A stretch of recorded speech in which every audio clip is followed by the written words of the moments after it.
Thanks for being on time, and hi again. So this is going to be the taxi transition process online session. So we're going to concentrate on how we are planning to transition you guys to taxi.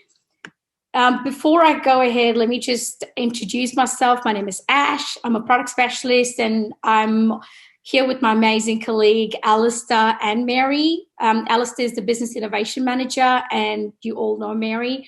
So if you have any questions during the session, we can keep it informal because we don't have many participants today. It's just the 10 of us. So feel free to type in your questions if you don't have a mic in the Q&A box. You can also raise your hand to ask us a question. I can unmute your mics. And if you want to chat with our panelist members today or with your fellow participants, just use the chat option as well. Now, before I go ahead with the session, do you have any difficulties with, viewing my screen, the audio, the video, any of that sort? Just raise your hand. Otherwise, we're all good to start.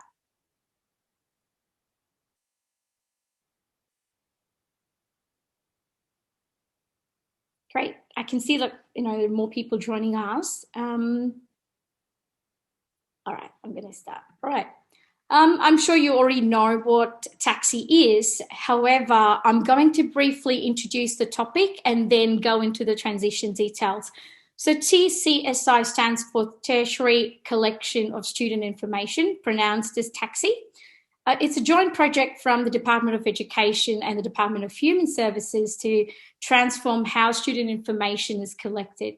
Now, if you're an education or a training provider previously reporting data through the HEPCAT system to HIMSS, you must transition to the new taxi system to collect, review, and report data to the department.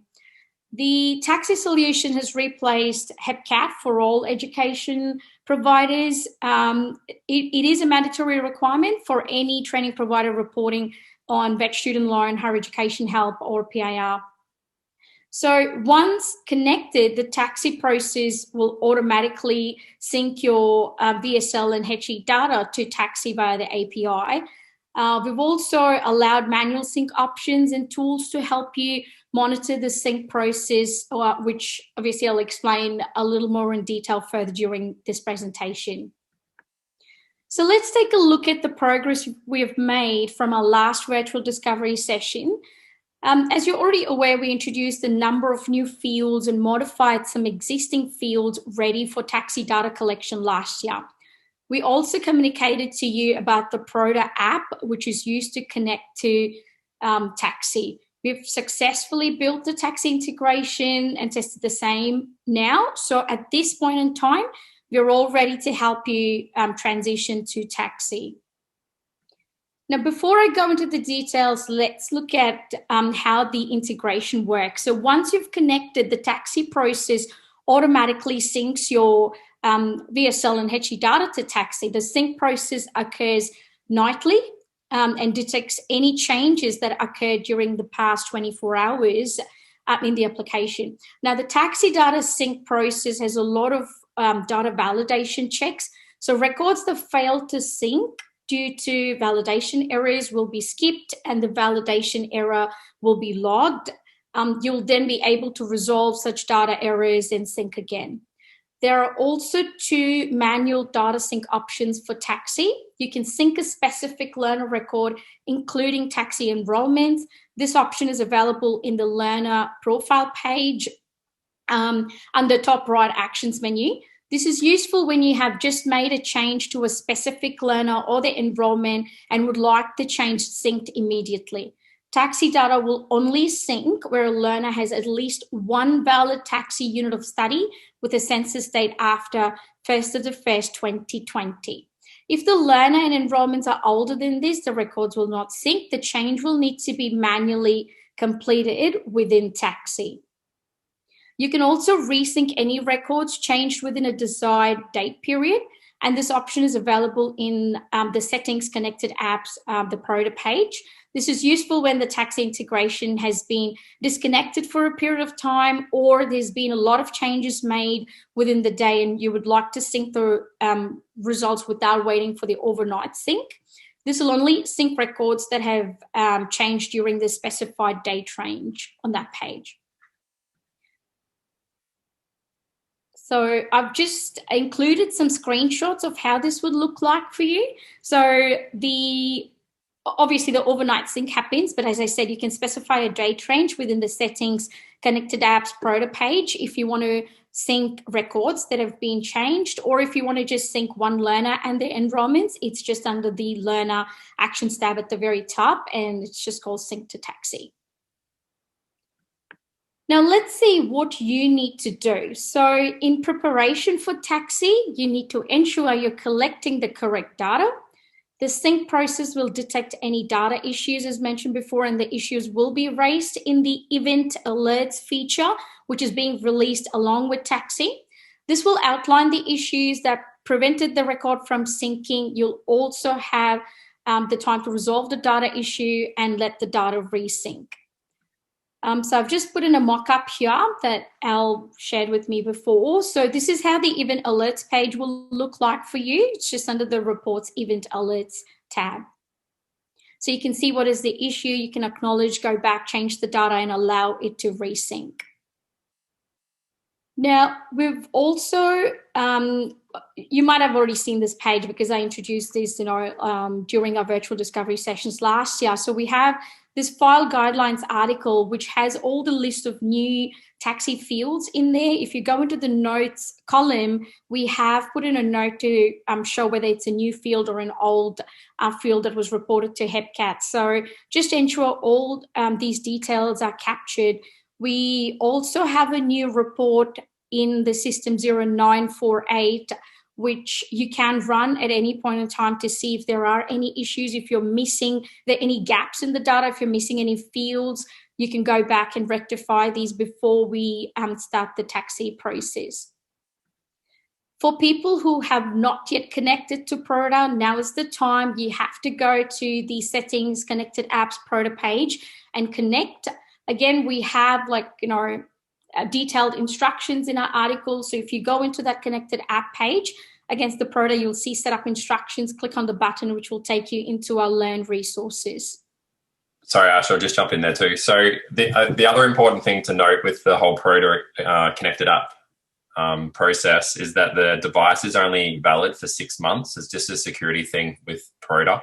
So it does mean that every 6 months, very similar to the ECAF, you have to actually change password. Well, you don't have to change the password, that's for ECAP, but for this one, you'll have to go to your Proda account and redo the process. So we have an article to outline how to do that. And then there's also a thing that we have that will give you like an alert as a countdown. So 30 days out, 2 weeks out, and then a daily reminder for the 7 days prior to the expiry. And so you'll just need to ensure that that's kept up to date. Otherwise, if it does become expired, the integration will stop syncing. And yeah, there'll be the syncing issues. Great, thank you, Al. All right, so let's look at how to transition to taxi. Now, there are a number of steps that need to be completed to ensure the transition process is smooth. So we've broken the process down into 2 phases. So the phase 1 being the pre-go live phase. Now, this phase can be completed in your own time, and all steps must be completed before the phase 2 can begin. And phase 2 is the go live phase. So we do recommend that you complete these tasks to prevent any delays. And if you can do it as soon as possible, it's just good for both of us. So you can see there are certain steps to be completed in Wisenet and some in taxi. Now, we've created the detailed article again in our Learn resources to help you complete this easily. We're happy to work one-on-one with a key contact person within your business. Please get this person to log a support with us with their details. We will use the same support for the taxi onboarding process as well. So this is the person who we will communicate with during the process. They'll be responsible for both HEPCAT 2020 reporting as well as the taxi reporting moving forward, and also for making data changes in Wisenet to ensure data is taxi ready. Now, you likely would have already, as Al said, connected to Proda, and as you mentioned, it only stays for like 6 months at a time. Please check that Proto is still connected with the device expiry date of not more than 3 months. Again, I'm sharing some of these article links at the very end of the presentation, and I'll be sending you these slides. So if you have any issues, you can always look at the article or feel free to talk to one of us. Now, resolve any validation errors by running the report that I mentioned, the 0948. Now, this report provides a list of critical validation errors that are required to be fixed prior to taxi streaming being enabled. You don't have to add any filters while running the report. Simply run the report to Excel and just work on the errors. As I said, you may require assistance. Feel free to reach out. And just to cut in again on that, so that this report is like really important because as part of our testing process with Taxi, these are the validations that have sort of been almost brick walls preventing us from syncing data. So what we've tried to do is put together this report that allows you to fix. It's almost the data, the difference in field collection between HEPCAT and Taxi is the biggest cause of these issues. And so this report's designed to identify those things and get you to resolve them. And there's quite a lot of validation, particularly around the units of study and area. And so if another validation issue does rear its head, we'll be updating this report over time and adding them too. So at the point of when we do, we check through this checklist before we go live, we'll be checking that report just prior to that to make sure that there are no errors, because if we proceed essentially and go live while there are errors, we're just going to hit that brick wall, and the data won't sync to Taxi anyway. And there's the other thing about this is there are a number of validation items in there that it might be just the effective from date, and there's quite a lot of repetition. So rather than having to go and manually update that, we do have some data scripts. So that's the reason why we're encouraging to have a contact at the organisation who's against the support ticket. So, if there's just a handful of some errors, it might be best just to manually do that one. But for some of them, we can run a script and save, that data entry time for you. Thanks, Al. So once you've fixed those areas and stuff, finish your 2020 reporting as well to HEPCAT. This will obviously include all your student data for 2020 census dates, your 2020 unit of study completions, and the past course completions as well. Once this is done, you can request a data extract from Taxi. Now, again, as I said, it is best to do this after you've completed your 2020 reporting. Again, there is a process to follow, which has been explained in detail in our resources. Log into Taxi and use the Taxi Analytics to complete a high-level review of the data quality of data imported from HEPCAT. You may have already completed this process. However, this can help identify if there are any major discrepancies in the data, and it is also useful to be familiar with these new data analytic tools before we go ahead. Once this is done, advise Taxi of the expected go-live month. The transition month is used by Taxi to schedule compulsory onboarding webinars run by Taxi and initiate other go-live processes for you. So if you've already advised Taxi that the go-live month is Feb, as communicated by us in the past, it is completely fine. We are on track. However, depending on the progress, some of you might be pushed into March. Continue with the onboarding tasks. However, do not reply to the last step that I've put in there. That's the reason I put in a dot there, and I did not include it as a step. The onboarding survey to CEO, you definitely need an exact go-live date before you can complete that survey. So just hold off before you advise Taxi of that. Now, if you've not advised them for go-live month, this is okay as well. You should, however, advise them of your go-live month now, and please do advise it will be March 2021. Now, Taxi will schedule a number of onboarding webinars, as I said before, for you to attend based on your go-live date. Please attend these. They will not allow you to progress without attending these webinars. Now, on the 3rd of the selected transition month, Taxi will send a survey, as I said before, to the provider CEO. It is important not to reply to the survey until we provide you with an exact go live date. Now, the go live date is when your access to HEPCAT will be revoked, your taxi account will allow data updates, and when Wisenet is able to stream that taxi data for you. It could take a couple of days for this functionality to occur from the go live date. So once Wisenet provides you with the go live date, the survey can be completed. Al, did you want to add anything else to that? No, I think you covered it pretty good. This is all documented in the transition help article.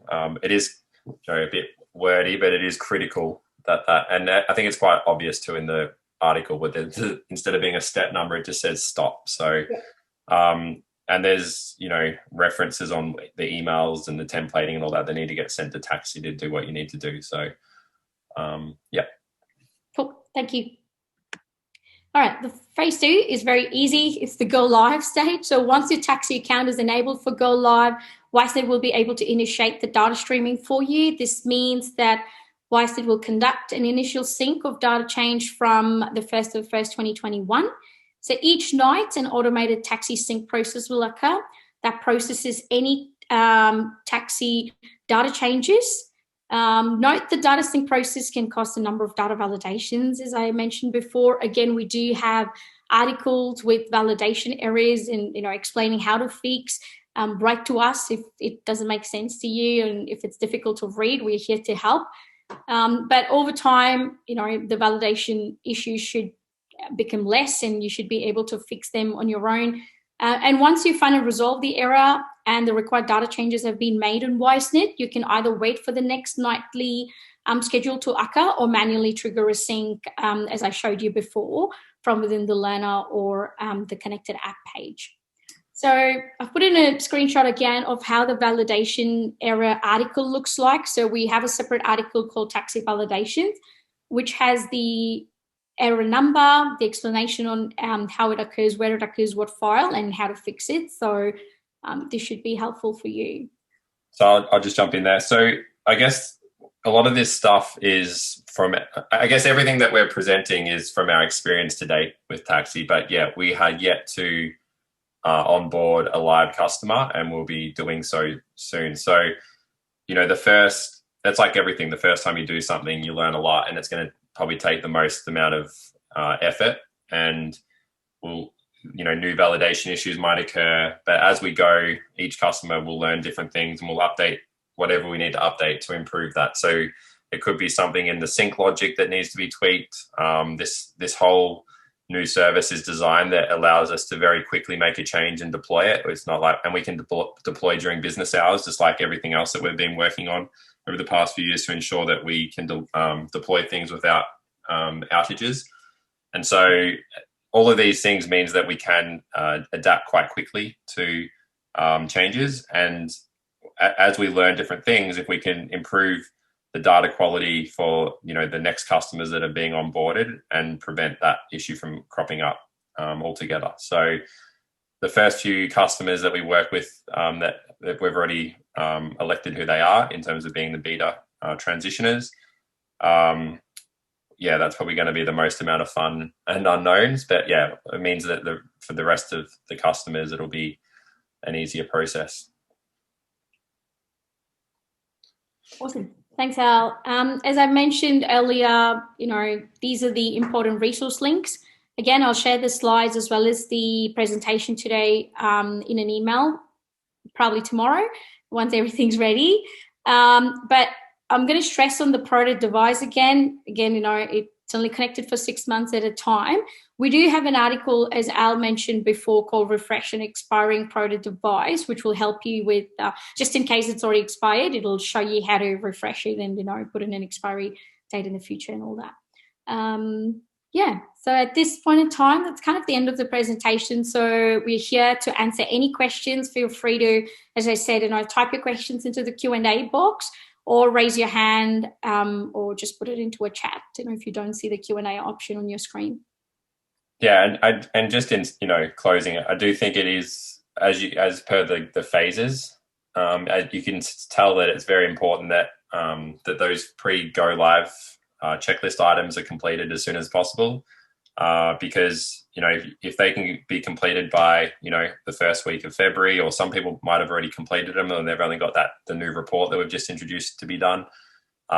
If the sooner that you're at a point where they're all done, it means that as soon as there's a position that a taxi that we can onboard a customer, that process can be completed. So ideally, we want everyone to be doing those pre-go live steps as soon as they can, because we don't want to get to the point where we're at the middle of March or the end of February or something like that, and we can't onboard customers because they haven't done those steps. So we're trying to give as much time as notice as possible to get this done, so that that's not a block anymore.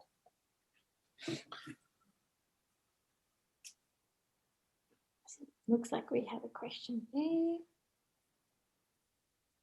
So Andrew's asked a question, is 31st March is the last date to submit data via HAPCAD? Is it safe to say to the department, or will be ready and go live before 31st of March? Yes, Andrew. Yeah, that's right. And again, provided you complete all the pre-go live steps and, just contact us with the key person so we can help you with the process. So they had some beta onboarding of customers in December, and they've got through now. They've got other. They actually have some live customers on Taxi now, and most people are transitioning, I believe, from what I've heard, in February and March. So that's why everything's aligning for us and you guys to transition. The other thing to note, to make sure that, I'm not sure if people are scared about this process, but there are some, they're called, I guess, gates or stop gates that prevent data flowing to the systems. So for vet student loan providers, they only send data from Taxi through to the tax office on the 7th of the month, and therefore any data that's being collected between that before that payment or that data send date is in a state of to work. You can kind of tweak things. So that's why we're working to move VSL customers, say, from the 10th. And if you start then, you've got the most amount of time before the 7th of the next month to resolve any validation issues and or whatnot. For higher education providers, it's slightly different. They have a safe mode, which is in place. And so we can just see data, make sure it's all good. And then at the time of it looks all good, we can just advise Taxi to turn safe mode off, and then they'll stream data. So there's these processes in place that we're aware of, and we'll be working with you to make sure that that's all safe. Thanks, Al. I'll let you answer the next question as well. So Jessica's asked, do the beta transition providers know they've been selected to be the first to transition? I hope so, because we've been pretty blatant about that. So I guess the people we're working with will know. I'm not going to mention sort of customer names, but if you will know if we've been working with you, because we pretty much have advised you that you are that, and you've almost completed all of the steps for pre-go live already, because we've been working a lot more closely with you. But if you are, really interested in being, maybe it's not the beta the first couple, but you want to be early on, just let us know. So that's why that, if we get that support registered and we know the key contact is, we've pretty much got a list of all the customers and mapping where they are on the journey for transition, and then we can put a proposed go live date and work with you towards that. So it's really about, we're really at this point now where we're trying to really open up this engagement, get the communication flowing, so we know where we are all at, and we can help each other to get over to Taxi. Thank you. I'll answer the next question for you. I just show for this one. Just show the actually. Can you show the slide? Yeah, Sophie, but I'll also the resource. Show the actual article, Ash. Yeah, I'll do. Yeah, I think it's actually in a link in the slide. Yeah. So sorry, the question here was, can we show the pre-go live stages again? And while it was pretty well summarized in the slide deck, this article here is much more detailed and more explanatory of what needs to happen. I'll be sharing the article links as well, Sophie, for you. So yeah, it's all in here, the Taxi process as well as the Wisenet, and that's the onboarding survey that Al and I were talking about. and then you have your go live steps.